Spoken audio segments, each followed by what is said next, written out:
Greetings, everyone. Pete Pardo here from Sea of Tranquility. Welcome to another episode of the UK Connection, alongside the two most important folks on this show from the UK, Simon Bray and Steven Reid. The Bray dog is here, and that random guy from Scotland. You're not random to me. You're very relevant to me, Stephen. So don't feel slighted at all. Have to be to somebody. Had to happen eventually. So we've got a fun show for you here today. We're going to revisit for the first time in what seems like quite a while, Hmm. ranking the songs on a classic album. And of course, this is a Bray Dog idea. This is the year of the Bray Dog because so many of our topics over what seems like the last bunch of months have come from the Bray Dog. Let's give him all the due he should be getting. That's right. That album is ELO's A New World record, a favorite album of mine. Maybe not my absolute favorite by the band, but it's one of them. But before we do that, Stephen has nothing to hold up, and we're going to hear all about that very soon. But before we get to all that, we have a little bit of business to take care of. Simon, what are you drinking? Thanks for asking. Well, as you know, you both know because I've told you already, I am the world's most gullible person. I will essentially buy any old shit that looks cool to me. If you're opening that, I'm opening mine. So when I was in B&M Bargains just the other day, not only did I get Where? my sorry, Where? B&M Bargains, it's a low rent supermarket here in the Oh, UK. okay. Gotcha. I have no idea what B and M stands for. I'll Google it when you're talking later when I'm not listening. Yeah, let's not. However, there I was, but I believe in Scotland they're not allowed to sell beer at B&M Bargains. But not only did I get myself a super cool and really quite shitty tasting Star Trek Next Generation beer. Cool though. That looked cool. That looked cool. Looked cool, but it tasted like shit. But that's not important right I'm glad I couldn't find one. I'm gonna get one and send it to you with that Choir Boys album. But anyway, I know, that I saw this super cool Fender um, beer plaque thing. Look, as you've got Hank Marvin's guitar on the side. How cool is that? You Fantastic. know it makes sense. There's only one problem, kids. There's only one problem. That problem is not the super cool glass. Problem is it's lager. And what do we all know? The Bray Dog doesn't approve or like lager as a rule. So it's been in the fridge for a while. It's super cold, so it should be as tasty as lager gets. Here we go.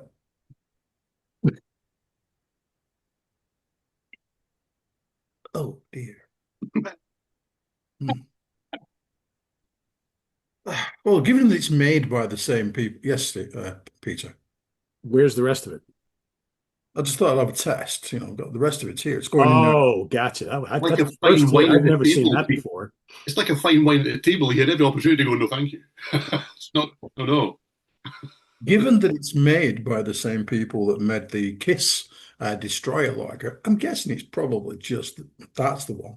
Probably just the same shit in a different sim. However, it's called Fender Plug-in Craft Lager, and yeah, I'm going to give it 2 out of 5. Ooh. I know. So might I inquire that if ever comes a point in time where you feel you don't really need that Fender beer glass, you might have someone over here in the States who would be willing to take that off your hands. Should you ever want to put that in a box and ship it over, just no.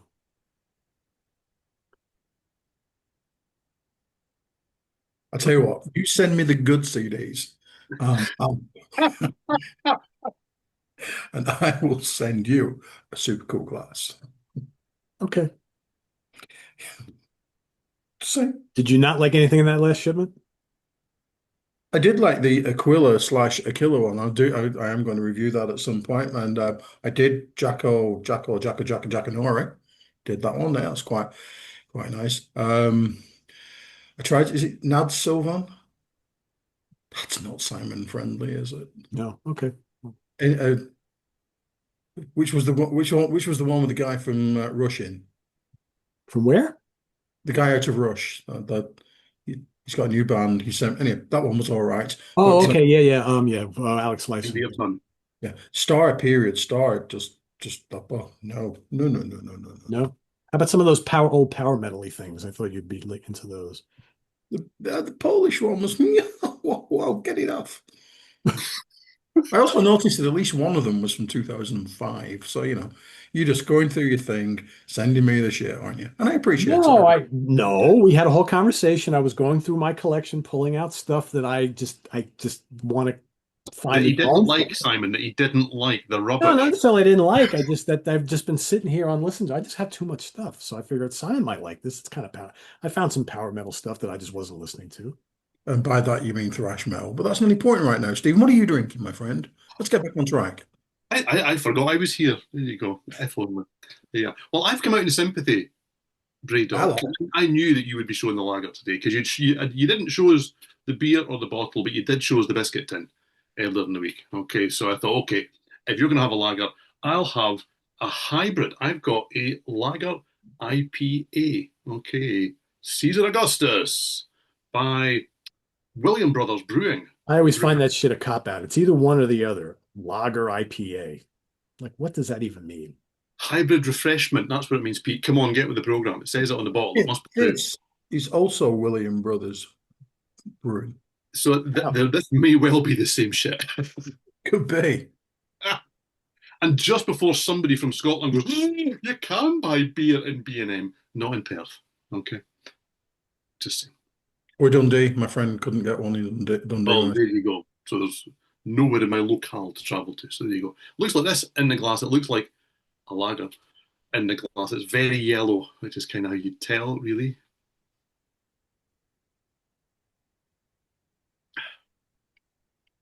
Well, I prefer it to what you've got, Simon. I would say this is it's not bland in the way that lager really is. It's nearly bland. It's trying hard to have a flavour. It's not quite managing. It's 2.75. It's not in the lower half. It's not rubbish. If somebody brought in another bottle, I would go, yeah, okay. But I wouldn't buy it for myself. And I didn't. This was a present from somebody who I'll mention in a minute, actually. So thank you very much for it. There you go.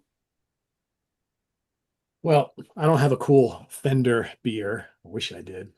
And I don't have a IPA lager, but I got some tools. I got a pocket wrench from the folks at Industrial Arts Brewery. I may or may not have had this on air before. I don't remember. I know I've had some of their beers before. It's a hazy pale ale, tropical and misty, 4.5%. This is from Beacon, New York, so right across the bridge, the Hudson River. And it looks kind of like this. Ooh. Smells very grapefruit, tangerine type of thing. That's exactly how it tastes. It's a lighter, hazy IPA. I've had it before. It's really good. I'm running out of options in my fridge because I'm kind of waiting for something to show up. More on that later. Mm-hmm. Indeed. Cheers, gentlemen. I would give this I like this. I don't really drink this style much more anymore, but this is give it a 4. Mm, 4 out of 5, yes. definitely winning there, Pete. Yes. It's quite Cheers. good. Yeah, it's quite good. Cheers, guys. Not bad. Not bad. All right, so on to this very cool album from Electric Light Orchestra, originally released in 1970, what was it, 1978, 76? 1976. I've got some fascinating facts if you want, Pete. The Yeah. usual blog. There Yeah. you go. It's the first ELO album to have the classic logo, which Yes, that's correct. is not up there, which is classic. That is great. Oh, That yeah. is definitely what was the game where you had to hit all the colours? It's definitely that. You know the thing I Uh, mean? yeah. Simon. It was called Simon. Oh, I absolutely hated it. Really, genuinely hated it. A, because it was called Simon, and people were hitting Simon and finding. And B, I just couldn't do it. You had to do it in the order. I just couldn't do that yeah. shit. I think that's more just your general demeanour. Yellow, blue, yellow, red, yellow. Nah, fuck that. Anyway, moving swiftly along. I genuinely forgot it was called that. Humblest apologies. There you go. Yeah, so this is a new world record by ELO or Electric Light Orchestra. It was their sixth studio album and it was released on the 15th of October 1976 through United Artist Records in the US, and then on the 19th of November, why did bands do this back then? Through Jet Records in the UK. It was produced by Jeff Lynne. It was engineered by Mac, no less. And the band's lineup was, because it was a band at this stage, Jeff Lynne on vocals, guitars, percussion, and Wurlitzer, Bev Bevan on drums, Richard Tandy on more keyboards than you can shake a stick at, Kelly Grucut on bass and a little bit of lead vocals, Mick Kaminsky on violin, then you had Hugh McDowell on cello and percussion, and Melvin Gale also on cello. There were also some guest musicians, Mary Thomas on operatic vocals, I think uncredited originally on the album, which is crazy because it really plays quite a large part of one of the songs. And then Patty Quattro, Bree Brandt, and Addie Lee all on backing vocals. Now, this really was the ELO album that took them from being kind of a reasonably successful, well-known band and catapulted them into something else entirely. This was the beginning of them becoming household names that could play ginormodomes at the drop of a hat. It didn't, though, absolutely bust the charts, which kind of surprised me, but it did really well. It got to number 6 in the UK. It got to number 5 in the US. It did go to number 1 in Australia and in Sweden, but really, this was a worldwide hit. It was gold in the Netherlands, it was platinum in the UK and the US, it was double platinum in Canada. This was happening. There were 4 singles released from an album of 9 songs, I may add. Okay, so Crazy, just right? under half. Just under half. Back in the day, that when an album suddenly that maybe people didn't all expect to go ginormous, suddenly half the album was released as a single. But there you go. I won't take you through all the numbers because it did well everywhere. All of these things, Rock Aria, Do Ya, and Living Thing, they all went gold in the UK and the US. But then Telephone Line, which went platinum in the US, it went gold in Canada. Really, all 4. They weren't all huge everywhere, but all 4 were huge somewhere. And a lot of them were huge everywhere. This was a ginormous album, and things would only get bigger for the band from here, really. So yes, that is a new world record by ELO. The funny thing with all those successful singles, you might be under the impression that this album even did better than it did. Right? That's it did very well, but I'm surprised it didn't do better, considering how these songs were all over the place. It's arguably from an era, and it's similar to something that myself and Simon are going to talk about in a week or so's time because we're going to talk about Slade. Let's not get ahead of ourselves here. And from the UK connection, where singles were a different beast in the kind of early to mid 70s, heading even maybe into the slightly kind of late 70s.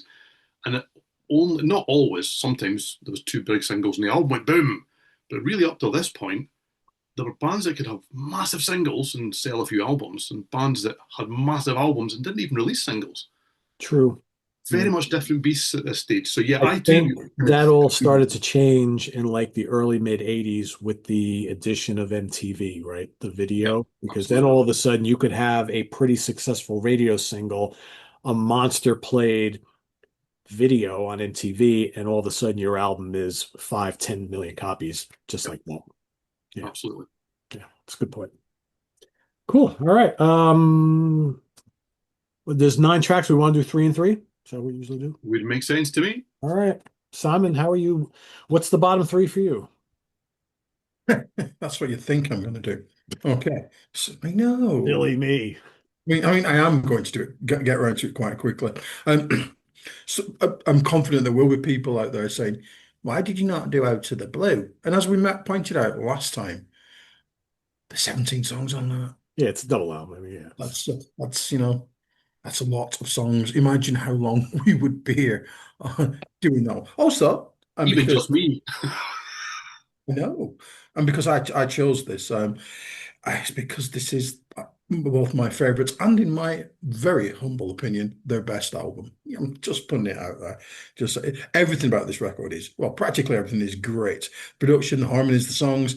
There are no clunkers, and I would say that at least 7 songs are classics.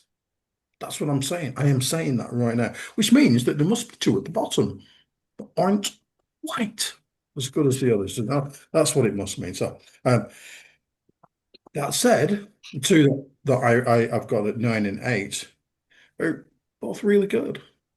Just that slight little bit below this. My 9 is above the clouds. It's nice. It's lovely. It's just not as good as the rest. It's just, it's fine. Side one is absolutely awesome. Side two, slightly less awesome, but pretty damn fine. It must be because I've got above the clouds at number 9, and I'm right. So yeah. Oh, by the way, how cool is the jet logo? Yeah, Yes, I always it's a liked it too. Yeah. beautiful logo. Yeah. then you flip it over. Is that the right way up? Yep. That's so cool, isn't it? Eh? You know, it makes sense. My 8 is Shangri-La. Um, it's a little bit self-pitying, isn't it? Really, just don't you think? But I like how it disappears and then comes back. I like that. I like shit like that. It entertains me. But um, you know, let's. Well, we haven't had any lyric readings for a while, have we? I think we're going to get more than one tonight. Yes. Sitting here waiting for someone calling at my door. Too bad. I'm getting out of love. Oh, so sad. Boo-hoo-hoo. But no, yeah, it's like everything on this album. It's really well constructed, beautifully arranged.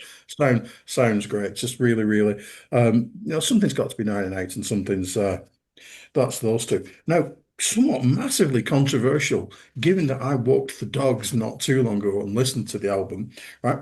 I was walking around thinking, Telephone Line, that's number 1. That is fantastic. Oh my God, that is so awesome. I love that song. Isn't it great?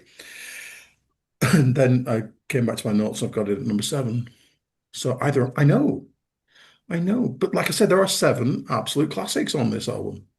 And any one of these could be number 1. I genuinely believe that. Telephone Line is so good. I love the blurbbling sounds at the start and the phone noise. It's hello, how are you? Yo, Jeff, I'm so sad. I'm so it just Jeff, stop it. And one thing that I think ELO do better than everybody else in the entire history of the universe is nonsense sounds. Do what, do what, or there's, I actually got a notification on the phone on my phone the other day saying discussing whether or not ELO said Bruce on Don't Bring Me Down. I saw that. What the fuck? It's been a while. It's been a while since that came out, hasn't it? Really, I think we're all fairly confident they didn't say Bruce, but keeping it up to date is my. Isn't it Bruce? I honestly, I've been listening to that song for almost 50 years. I still don't know what the hell they're saying. Bruce? I don't know. Not Bruce, is it? It's Bruce. It's not. It's not anyhow. Yeah. We're already on another record here, folks. So I thought we were doing this one. I thought we'd agreed to do this one. Sorry, just dive. Towards this, just answer the phone, Jeff. Just answer the phone for him, please. But like I said, top 7 are all absolutely fantastic. What a great tune. Number 7. So the others must be fantastic, which they are. But what order will they come? More importantly, Stephen, what order have you got them? I don't know. I may need to drink more after he said Telephone Line at number 7. Woo, man. Deal with it. Whoa, look at that. He's thrown the gauntlet down. Yeah. So what order do I have them in? Not the same as you, Bray Dog, I would suggest, but Right. that's because this is really difficult. Really difficult. So I did promise to say, not that anyone cares, but I do, why this is my show and tell for the week. Okay. Because when Simon mentioned, why don't we do ELO? I was like, well, that's a great idea. We've not done ELO. He's absolutely right. Because that was the message wasn't actually, why should we do ELO? It was, why have we never done ELO? And I thought, well, that is one of the really good questions in life. Why have we never discussed ELO in any shape or form on this show? And I don't have any show and tell for ELO at all. And that is because certain bands I associate with people. Okay, so the kind gentleman that gave me this, for example, which was probably for my birthday a while back, was my other half's dad. And I connect Jackson Browne, Fleetwood Mac, Jerry Rafferty, George Harrison, ELO, we're going to his house. Because these are things that he will play. So I've been to see ELO a couple of times, both times with him. And it's just that he's got all the albums, so I can almost guarantee that if I go in and it's going to be that kind of afternoon we're going to have, that we'll listen to quite a lot of ELO, we'll listen to quite a lot of Fleetwood Mac, we'll maybe have Buckingham Nicks on. You don't I need kind to of know have what the them at your playlist is house going to be. because I get And it. I don't know why they've just never gravitated into here. So I know these albums really well and I love them. And ELO are great. And I was so disappointed that they never got to put that full stop on Jeff's career and all that kind of stuff. So this is not one of these ones where the random Scots guy is going to go, isn't all this shit? Because it's no shit here. There's absolutely no shit here. This is a great album. But yes, number 9 is Above the Clouds. And I think, well, for me, it's pretty straightforward. It's barely over 2 minutes long, and it's really more of an intermission between Living Thing and Do Ya, is what it is. It's still nice, and it's quirky, and it kind of lilts along on beautiful strings and a nice vocal, which, fun enough, reminds me of Jerry Rafferty in some ways vocally. Um, there's not a single song to dislike here, and this even the stuff at the bottom is a masterclass in arrangement. If there's a real, I mean, great songwriting in general, but if there's a real strength here, it's the arrangement. Everything is so complete, nothing is left to chance, and yet nothing feels clinical. So, everything is there for a reason, and all of the kind of, as Simon mentioned, there's strange little noises and there's little talky bits and all the, and you're just on board all the way through. It just takes you there and it holds you there. But yeah, this is a little inconsequential compared to some of the other stuff on the album. So Above the Clouds is number 9. My number 8 is Tightrope. And yes, this shows the strength of the album. To me, Simon said that from 7 up, you could kind of interchange them all. Not for me personally. I can quite easily make a bottom 4 and a top 4, which admittedly does count to 8. So it does leave one kind of in the middle, but there you go. But that doesn't mean to say the ones at the bottom are not good. But they're integral to the album more than maybe standing on their own sometimes. The first minute and 15 seconds of Tightrope really, in the CD era, would have been called intro or something else. It's really just kind of going, hi, the album's here, And then the song kicks in proper. So to some extent, it's just setting the stall out for the album. It does it really, really well. Like nearly everything here, it is Beatlesy. It's no great surprise that Jeff liked the Beatles. He may have made a career on it, and they didn't seem to mind. To be fair, why should they? It's catchy, it's hook laden, and it's clear the strings are not for show. It's integral to everything that is going on. It's lovely stuff, but there's just lovelier stuff elsewhere for me. Number 7 is Mission, a New World Record. Same again. I found it really difficult ranking this so low, but I just couldn't bump it up higher. The kind of melancholy string swirling section that makes up the body of the song and the beautiful synths, they are marvelous.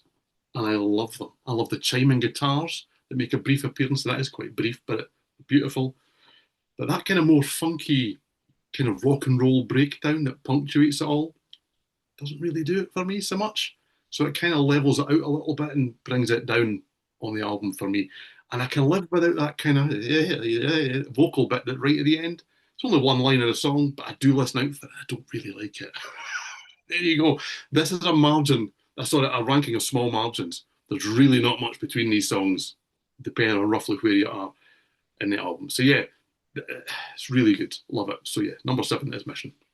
Yeah, there isn't much that separates all this stuff. It's very, very high quality. I think it's just a matter of like for me, I I was a fan of this band when I was really young. I mean, I literally was listening to ELO when I was like 11, 12 years old, right? So I was totally into this band. And I think it's just a matter of, Simon hit the nail on the head for me. Side one is like pretty much untouchable. And as a kid growing up with vinyl, I tended a lot of times to always overplay side one over side two. So, right. So the side one stuff really has stood the test of time for me. Not that side two is bad by any means. So, my number 9 is going to be Above the Clouds as well. To me, this song just doesn't feel fully fleshed out. It's too short. for one. It has its moments. I think the orchestrations are very well done. The vocals are great as always. I want a little more. It feels like there was more to be done here, and it doesn't really quite do it. It's a good song. There's nothing bad on this album. So that's gonna be my number nine. My number eight is gonna be Mission, the new world record. Again, really good, very kind of like sweeping and orchestral.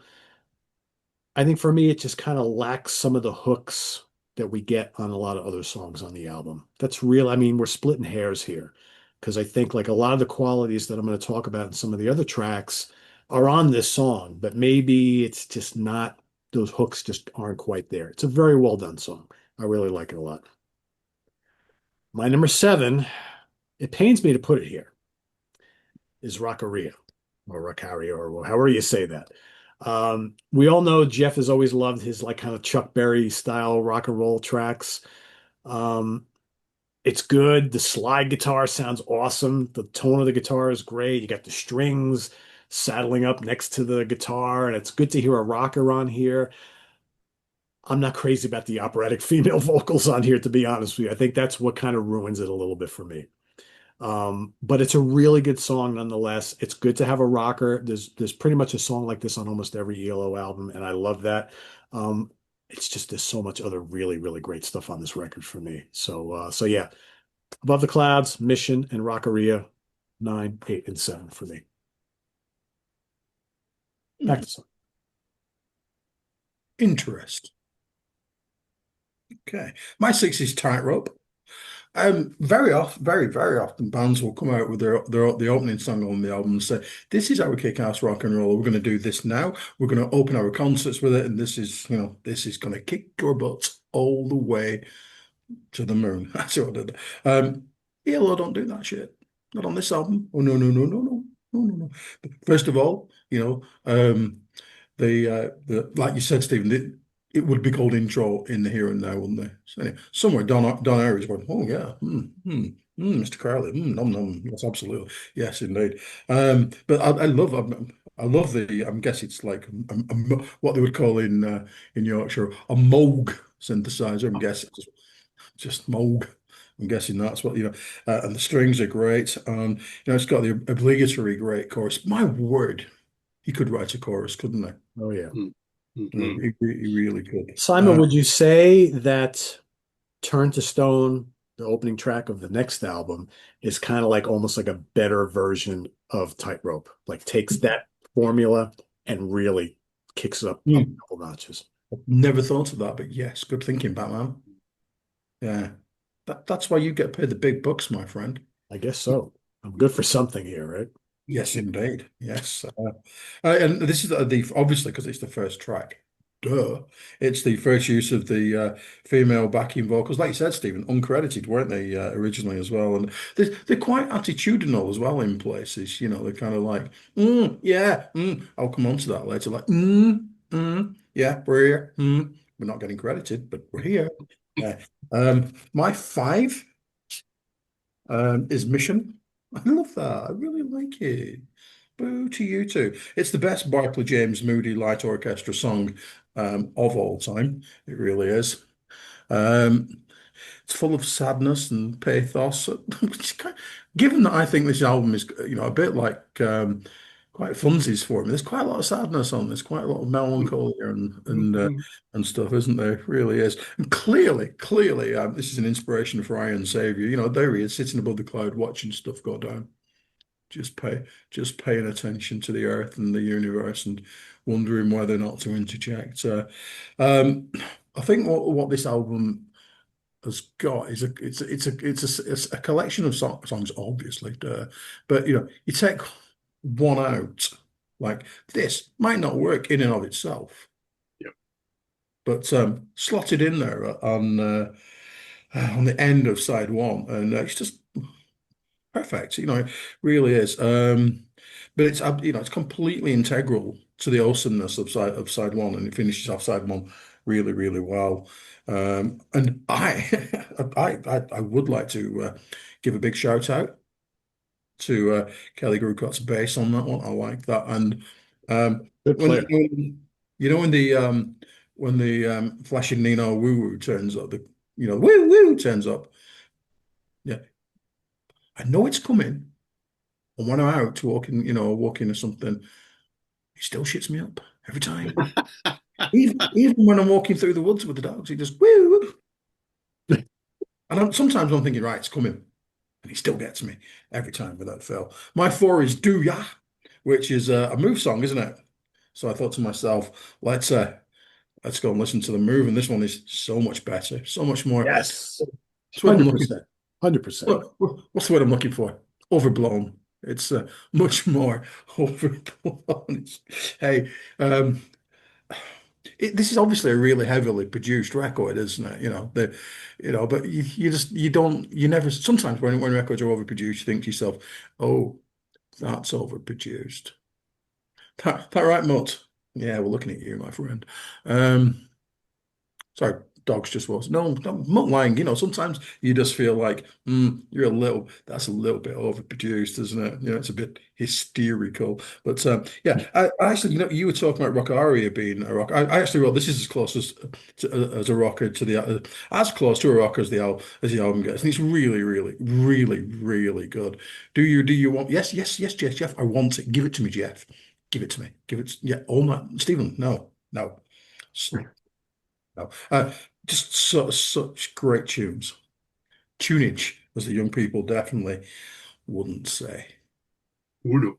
No. Banging No, let's in not it, say that either. in it, See, these are all things that people our age say, thinking young people say them. bruh, Pardon? bruh. No, I thought you'd popped. It's okay. In it, Right, yeah. so Yeah. number six. Number six, I've got Shangri-La at number six. And this is why this exercise is one, so much fun, and yet two, utterly futile. Okay, because on its own, Shangri-La is it's beautiful and it's melancholy. And I'm going to rewind for a second. I would say there's more melancholy on this album than there is funsies. I don't really class this as a funsies album. Funsies feels throwaway to me. This never ever kind of topples into that. So here's my question. Go on then. That's a very good point.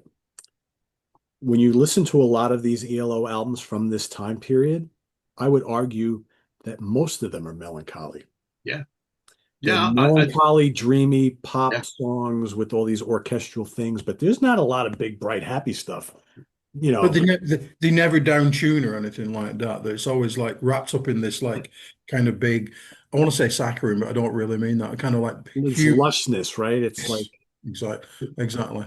What I've actually written about Shangri-La is that it makes you sigh, but in that kind of ah kind of way. Melancholy is absolutely the perfect word for it because melancholy to me is kind of sadness in a happy way. It's not about going, oh, it's that kind of, oh, I wish it was like that now.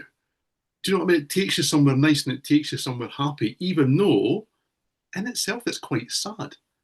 So, and that to me is Shangri-La. But the beauty of that song and of the album, this is not a concept album. We're not kind of doing that. Although a lot of it joins together and it does run and it flows. The flow's really, really important because Shangri-La is a fantastic end to the album. It just closes the whole journey out and it makes a whole load of sense. And the sequencing of the album really it ebbs and flows.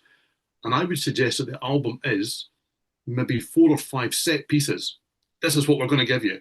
This is what it's about. And everything else just kind of goes, and here's a little bridge that takes you there. And Shangri-La is just that little bit that goes, do you know what, guys? Hasn't it been fun? Haven't we really enjoyed ourselves? Oh, I wish we could all do it again. And it's melancholy, and it makes you go, do you know what? Let's just do it again. I'll just put that back on. It's so good. Do you know, sequencing is, I often talk about album construction. ELO really masters of album construction that really takes you on a journey. every album you could say that with. So it's integral to the album, but it's number 6 out of 9 for me. On its own, it makes much less sense and it's quite inconsequential. But there you go. Number 5. So this is one. To me, there's 4 at the bottom that I love, and as part of the album, I don't question in any shape or form. And there's 4 at the top, and Telephone just sits in the middle. It's not a joining piece. It's too important for that. It's too big a song for that. It's too well put together for that. I just don't love it as much as I love everything else that's now above this. I mean, I love it. I don't love it the way that I love the top four here. Do you know? Um, it's I don't know. It's maybe a surprise for some that it sits so low. It's blatant in its Beatlesness, really blatant. That's a good thing. I mean, to me, that's a good thing. That's a plus. It's a sort of song you can't resist just swaying along to. It just takes you away. Do you know? I really like the vocal on this. If you were to sit down and analyze Jeff Lynne as a singer, he's not a great singer. He's not a fantastic singer, but I can't imagine anyone doing these kind of songs any better than he does. You know, it's just it's that perfect point where the person that put the song together just knew how to make his voice sound like something else entirely. Really, really good. Do you know, you can break your heart with one line and then he can lift your spirits with another line. It's really clever because he's not got the most characterful vocal. It's really clever. Younger me might have thought this was pure cheese, if I was to be honest with you. When I was young, this I would, oh, it's a bit saccharine. It's a bit old me or older me. Listen to this and goes, oh, wow, this is clever, isn't it? Isn't this clever? Isn't this really good? It's really good. That's true. Number four is so fine. I love the echoing vocals and the kind of surging strings that introduce this song. I also love the little kind of Bee Gees guitar that's underneath the verse. And really, I mean, the middle eight. And how about that clavinet? That's total Bee Gees, right? I was just going to say the middle eight is the Bee Gees with strings thrown on top, really, in the best possible way. I don't love all of everything the Bee Gees have put out. That early stuff's where it's at, by the way. The early Bee Gees stuff's really good, but their hits are, you know, fantastic. You can't go wrong with most of them. I also love the deep and funky keyboards as well. It's got quite a different feel to it, this song, and yet it still really fits in very well. And if you wonder where I'll be when this song is on, I'll be going woo, woo, at the top of my voice because what else are you going to do? You know? So yeah, so fine at number four for me. We're into great stuff now. So Fine is probably the most funsy song on this record, I Yep. think. Or if it's not the number one, it's certainly number It's in around there. Yeah. two. Yeah. So we are now, so everything from here above was very hard for me to rank. It could change at any time. I love all these songs pretty much almost equally. So Fine is my number six. I love it. I think it's good. To me, this is the first time that the band really like falls into this kind of like pop disco thing, this kind of funky pop disco thing, because we would hear a lot of it on the next two albums specifically. But I've always been okay with them doing this sort of thing. I don't mind it at all. I think it's a very, very memorable song. It's got groove. I love the clavinet from Richard Tandy. I mean, this guy plays like a million different keyboards, like you mentioned. And he's always really good. I don't think he gets enough credit for all the stuff he's done with this band. The chorus is great. The strings are awesome. All those vocals, the multi-track vocals, it's loads of fun. I love So Fine. Now I'm sitting here thinking that could be my number one like tomorrow, right? But it's great. It's really good. I will echo everything Steven said. I think Shangri-La is the underrated gem on this album. I think it's just absolutely it to me, Shangri-La just kind of drifts along. It's lush, it's gorgeous, it's beautiful. It's such a great like pop song. It's got this nice tasty little guitar solo. The strings are just it's the song where you just listen to it and you go, oh, that's classic ELO, right? It's great. Doesn't rock, doesn't need to. It's not kind of proggy, right? It doesn't need to be. It's just a great kind of lush pop song, as Jeff Lynne knows how to do so well. It's great. It's really good.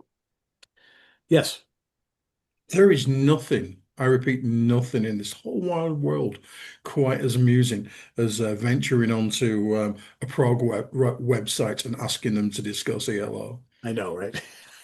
Hilarious. It's like going to a camera meeting or something like that and saying, Yeah. hey, what about that Foster's? Well, Oh, you know it's what it is, because the diehard proggers are like, my God, this is not prog at all. But like people who are kind of like sort of into prog, they're like, oh, there's lots of prog things on these ELO albums. It's like, well, it's as bad as Kansas. yeah, worse, right? Yeah, I know.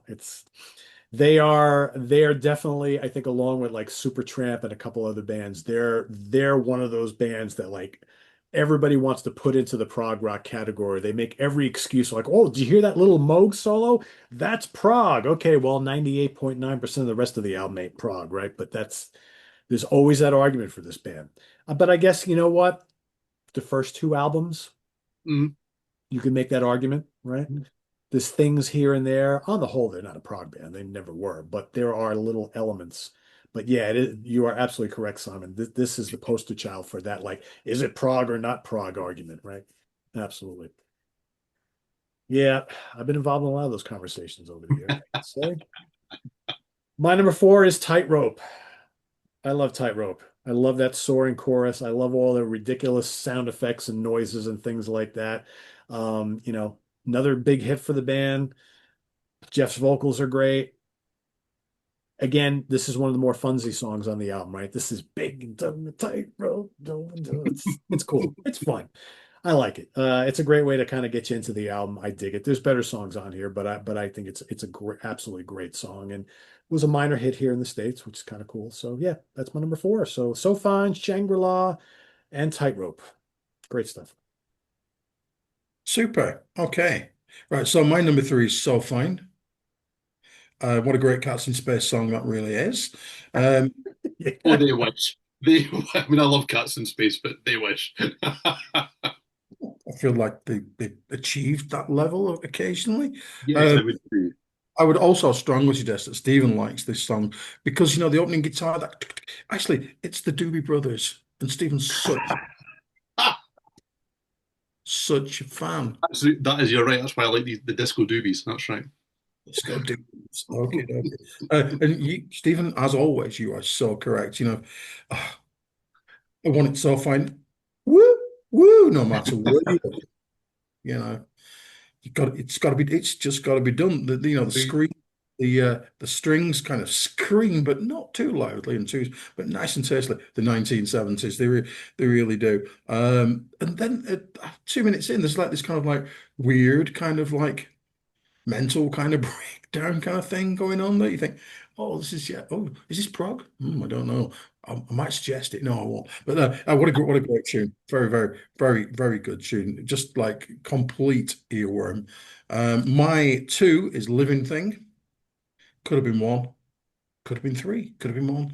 What a brilliant sounding record. Just the way that the acoustic guitar sounds so good. Just really, really, and the violins and the strings and the dum, doo, dum, doo, dum, dum, boom, boom. There you go. It's just like Jeff was in the room, wasn't it then? Yeah, he was looking for home, home. That was part of the idea he was after. It's just over there with John. Just what a fantastic tune. It's one of the great pop rock tunes. Just just throwing it out there. It's so joyous. And again, the backing vocals are brilliant. I'm You know, taking a dive, dive, dive. again. No, just a fantastic song, and one of those that just makes you think, oh, I remember the summer of '76. So hot. Of course, you don't, Stephen, because you're a fetus, aren't you? But I remember 76. there you go. And you remember all the cricket pitches being brown, don't you, Pete? And there you go. That's fantastic. Yeah. But what an absolutely super duper song that really probably will be next time, number one next time I listen to it. My number one, and this is where me and our glorious leader really diverged this week, isn't it? Is Rock Aria. I love it so much. What a tune. It's definitely a bang. It's absolutely boogie-tastic, quite, how they got Billy Powell in the piano and on his piano at one point. Just, oh, just so good, good, good. And Whoa, whoa, whoa, I'm ready. Sing it, Simon. I'm going to have a look at the lyrics for you. The lyric, Please do. Yes. But this is where he channels his inner Bob Dylan. And suddenly the traveling Wilburys make complete sense. So are we ready? Simon doing Jeff Lynne doing Bob Dylan. Are you ready? She's sweet as fuck. You like it, don't you? You're already Good, yes. Go, Bob. think she died for Beethoven. She lives the way Puccini lays down the tune. And Verdi's always creeping from her room. Oh, maybe the funsies are not really there. I mean, it's everything that we know about the 70s, but that's just this is that. It's a great tune. And quite a lot of artists of this time were obviously born in the 40s and 50s and remember rock and roll and kind of like incorporate those elements into the music and kind of meld uh, meld a kind of like new kind of thing. And Rock Mhm. Aria does that. It does, and it's really good. We like it a lot. It's one of my favorites. Yeah, #1. You almost knew after they did Roll Over Beethoven that something like this was coming, right? Because Jeff likes this sort of thing. It makes He sense. does. At their heart, they're a rock and roll band. Yeah. At their heart, at the very essence. And then there's just so much more added, you know. But break it all down, and it's a rock and roll band, which segues nicely into my number three. Because my number three is Do Ya. Okay, and it said, I mean, Pete, you mentioned that you were listening to this when you were really young. It says more about my young music listening that it took me a long time to work out that that song that Ace Frehley was playing was actually that song by ELO. And then it took me even longer to work out that the ELO song was actually that Move song or the Move song. And then And depending on who you are, Todd Rundgren and Utopia did a very cool version of this on their Another Live album. So that was, I think that, well, I got this first, but I remember hearing that. I'm like, well, who actually wrote this song? Like, oh, on the move? It's there you. are, and there are lots and lots of cover versions of this, Oh yeah, lots yeah, of cover yeah. versions of this. And Ace actually did it closer to the Moves version, but it took me a long time to piece all those pieces together. Anyway, this is the song that I am left singing when the album is finished. It's not a number one, but this is the song that I'm left with. It's what's stuck in my head. This is what I am wondering about singing that nobody else wants me to sing because I don't do very well. This is It's this the is actually rockiest. one of the great cover songs of all time that nobody ever talks about, including myself. In re-listening to this week, I'm thinking, God, this is such a great version of that song. It's probably arguably better than the Moves version or any other one. And why do we never talk about this when we talk about the great covers of all? It's genius. I'll let you If continue talking about only, it. It if really is. only, if only there had been somebody else, not myself or you, Pete, that had suggested this week that we do a show on cover versions. More of that next year, people. Okay, no, not that Pete knew that yet. It's news to me, but I'm okay with And shit ones. But anyway, uh, Do Ya is the rockiest song on the whole album. And you just wonder where that kind of extra oomph that Jeff gets in his vocals just came from, because it's not really anywhere else on the album. He's not looking for it anywhere else. And suddenly the rhythm just stomps along. We don't do that anywhere else on the album. This should kind of go, oh, and it doesn't. It's arguably the least overtly complex song on the album. And yet for some reason, it all just rolls and it all just runs and it all just works. It's really, really clever. Number two is Rock Aria. And this was a toss up for me to be number one. Really, this was very, very close. On a different day, it might swap, to be fair. I really like the operatic warbling kind of rock crossover thing that's happening here. You get sliding guitars, it's a cracking rock and roll chorus. This is a masterclass in kind of pop ditty writing. This seemed like at its heart, this is a throwaway rock pop song. Just anything but by the time he's finished with it. And it's one of the things as a non-songwriter, there are lots and lots of people out there that write great songs. Some of them are classics and all that kind of stuff. There are lots of people that write great songs that nobody ever hears. It's those extra little embellishments and those bits that add. Where did those ideas come from? Who thought of doing the effects and the operatic vocals and oh, do you know what I mean? It's what takes great songs and moves them into songs that people will be playing for decades and decades and decades. It's wonderfully complex in places, and yet it's remarkably simple to sing along with. That is the real beauty of what Jeff Lynne does. Um, it's yeah, it whispers of the Beatles more than shouts about them here, but yeah, it's really good. Number one is Living Thing. I don't really like being predictable with kind of one and two, but this is a pop rock classical crossover that's just it's fabulous, do you know? It's just so good. I mean, the plucked strings, there's the kind of the almost an Ennio Morricone spaghetti western trumpet in the intro. And you've got those layered vocals, sweep of strings and synths. It is just pop rock perfection. It really is. Another stomping chorus, another irresistible sing along. It's just fabulous. The whole album is just great from start to finish. But there are just some certain songs on this that seem to have, should have too much. There should be just one or two elements too many, and it should teeter into something that's ridiculous. And yet they end up being the crown and glories of the whole thing. So, yes, my number one is Living Thing. Well deserved. More on that in a minute. Number three, Do Ya? I can't really say more. Could be the best version of this song. It's great. How massive is Jeff Lynne's Gibson Les Paul guitar probably going through a Marshall amp sounding on this? Has he ever sounded like that massive on any other song in this catalog? Arguably Poker on the New World record. I mean, on the album before this, name is Face the Music. Poker's pretty heavy, but this is it's awesome. I love it. It's great. There's a lot of little clever things going on throughout this song as well, which I think is really good. That little kind of like middle section. Oh, it's just produced so well. It's just really, really good. I love Dewey is great on here. Number two is going to be Telephone Line. Amazing chorus. It's dreamy. It's sumptuous. It's an ELO classic.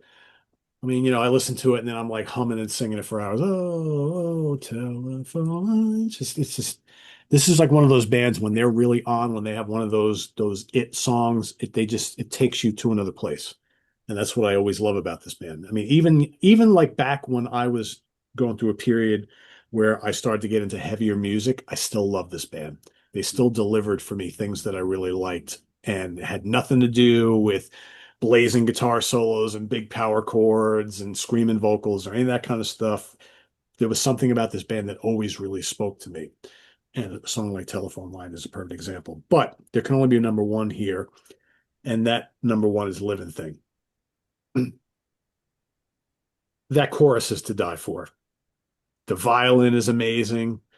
The orchestrations are so good. I made a little fun earlier of like the female operatic vocals. However, they're used in this song absolutely amazingly, going back and forth between Jeff and her, or whoever it is, right? Like he comes in and she's like, I'm taking a dive. And then he comes in and she goes, I'm taking, and you. And then she comes back in, don't you do it? Don't you do it? It's just genius. It's absolutely genius. It's one of the great ELO songs in their entire catalog for me. It's so good.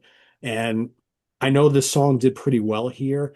This should have been like a massive, massive song, if you ask me. Maybe it came out a little too late for something like this to really be like top of the charts type of thing. I don't know, but it's so good. It's absolutely amazing. But you know what? You can make a case for any of these songs being a favorite, being number one. They're all great. It's a really, really great album. For me, I generally always pick the next album, Out of the Blue, as my favorite. That was the first album I ever got by them. It's one of my favorite double albums of all time. But if you're looking, as Simon always says, for something a little more concise, where start to finish, everything is great, you really can't go wrong with this. You really can't. But this is one of a pretty damn spectacular run for this band that starts with On the Third Day and goes all the way up to Discovery. You can make a case for the ones before or after, but I think everything in that run is prime Electric Light Orchestra. They're also quite an unusual thing in that they're a singles band, but they're an album band. Yeah. And it's very seldom that you really genuinely get an act that are both. That's not to say you can't have hits of great albums that are really big, but they're a singles band. If you go and listen to the greatest hits, you get a snapshot of a band that are not the album band, and yet the albums are fantastic. Yeah. Well, we talked very highly about all the deep cuts on this record today. Other than, maybe Above the Clouds, whatever, but we spoke very, very highly about everything else, pretty much. And a lot of times, like I'll go on and put on like Out of the Blue, or I'll put on any of the other albums I mentioned before, and I will instantly gravitate towards some of those non-signals, even though stuff like Turn to Stone and Mr. Blue Sky and Don't Bring Me Down and so on and so forth are great songs, but there's some really good stuff hidden on those albums that maybe people never really gave a chance.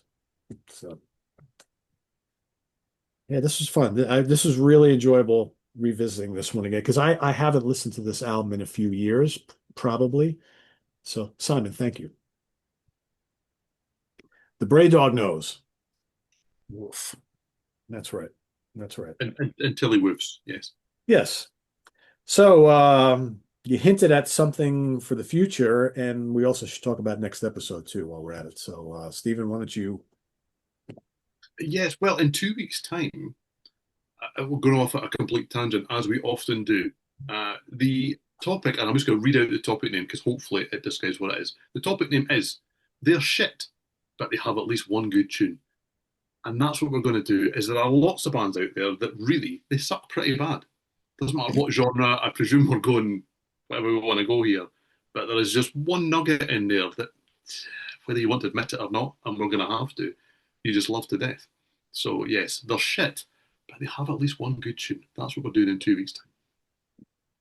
And they may be great bands, but we just don't like them. But we do like that one song, right? Yeah. And if we don't like them, therefore they're shit. Yeah. Sorry, people. I don't really mean that, but people like to get offended, so that's okay. This will be for me because I've been known to do this throughout my life. Is like there will be that band that I just don't like at all, but they have that one song. I'm like, well, you know what I'm going to do? I'm going to go out and buy the greatest hits compilation because maybe I'll find some other songs that I really like, and I'll be like, I go play that one song, I'm like, yeah, the rest of this is garbage. I don't know why I wasted my money on this. That's a perfect example of this, right?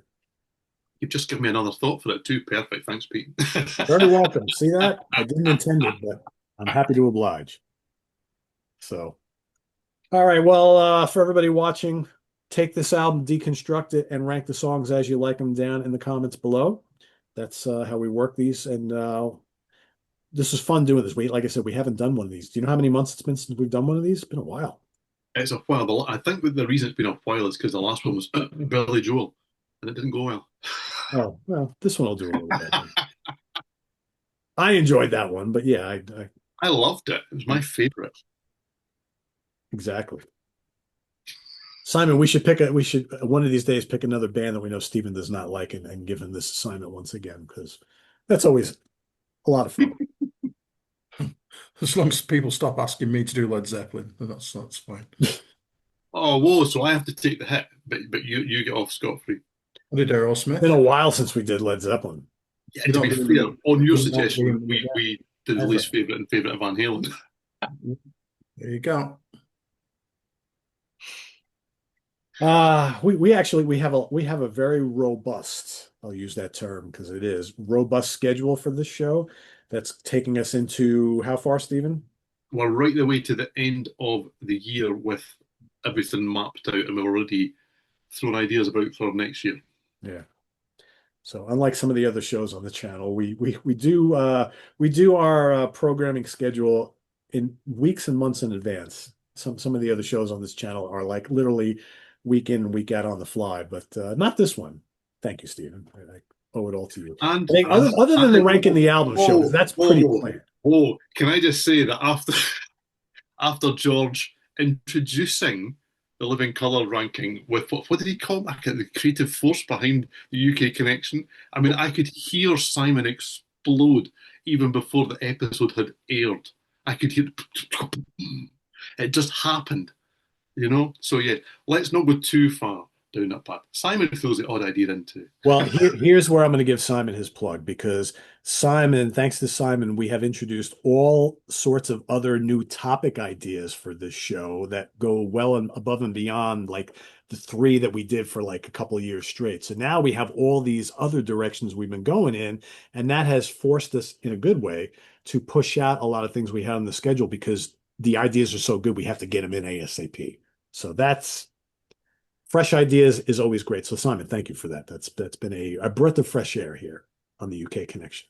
So for all these weird little shows we've been dropping in here and there that everybody seems to love, the Bray Dog. Woof. There you go. That's right. Not to spoil it. And hopefully for our next episode, we can all talk about Germany a little bit, but we'll leave that for another day, right? So we'll keep everybody guessing. What the fuck are they talking about? Just wait. One person knows. One person knows. One person knows what we're talking about. So we'll keep that our little secret till hopefully next time. But in between then, we'll have another episode from these two gentlemen here talking about Slade, correct? Yes, it's the first of two. We're not doing an album ranking because there's too many albums to rank in the way that I talk. And, you know, the Bray Dog has a few words here and there too.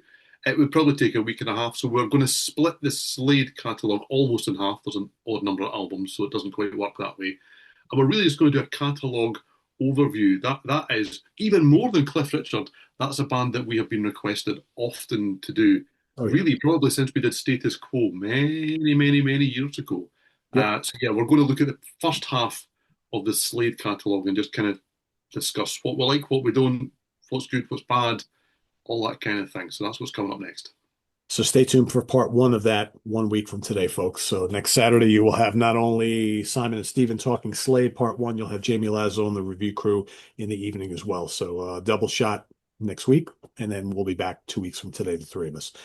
So stay tuned for that. Till then, visit us on the web at www.seatranquility.org. We're on Facebook, YouTube, and Instagram all the damn time. Please subscribe if you haven't already and click on that notification bell so you get alert of all of our content as a post. And please do hit the like button before you leave. For Simon Bray and Steven Reid, I am Pete Pardo. Enjoy the rest of your weekend. Finish up your beers. Am I the last one, as always? Oh, God. I wasn't far behind, so. We'll see you next time here on the UK Connection. For Simon Bray and Steven Reid, I am Pete Pardo. Enjoy the rest of your weekend, everybody. Stay tuned tomorrow for Ranking the Albums, the great US metal band Obsession. I'll be joined with John Gaffney, Rich Catino, and Joe DiBiase, formerly of Fate's Warning, currently of Liege Lord, tomorrow morning. See you then, everybody. Take care. Bye-bye.